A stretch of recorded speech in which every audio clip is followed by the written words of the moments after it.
સુરતના અમરોલી વિસ્તારના કોસાડ આવાસમાં કોથળામાં લાશ મળતા ચકચાર મચી ગઈ હતી। મળતી માહિતી મુજબ સુરત મહાનગરપાલિકાના કર્મચારીઓ દ્વારા નિયમિત સાફ સફાઈ દરમિયાન એક શંકાસ્પદ કોથળો જોવા મળ્યો હતો।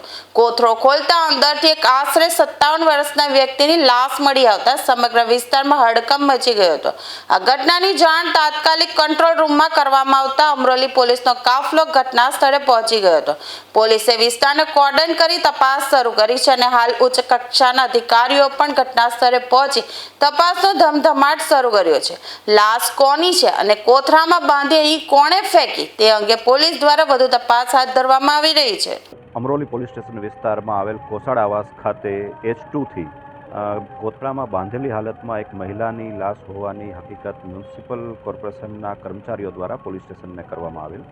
જે ઘટનાની જાણ થતાં અમરોલી પોલીસ સ્ટેશન તથા અન્ય પોલીસ અધિકારીઓ ઝોન 5 વિસ્તારના સહિત સુરત ક્રાઇમ બ્રાન્ચના અધિકારીઓ પણ ઘટના સ્થળે દોડી આવેલ અને સમગ્ર બાબતની પ્રાથમિક તપાસ કરતાં આરોપીની શોધખોળ કરવા માટે પણ અલગ અલગ ટીમો હાલમાં કાર્યરત છે।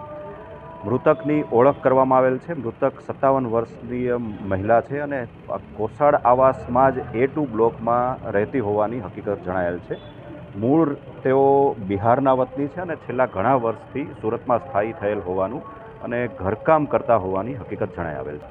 જે પરિસ્થિતિ જોતા પ્રાથમિક ધોરણે આ બાબત હત્યાની હોવાનું માની શકાય તેમ છે અને તે દિશામાં પોલીસની વિવિધ ટીમો કામગીરી કરી રહેલ છે।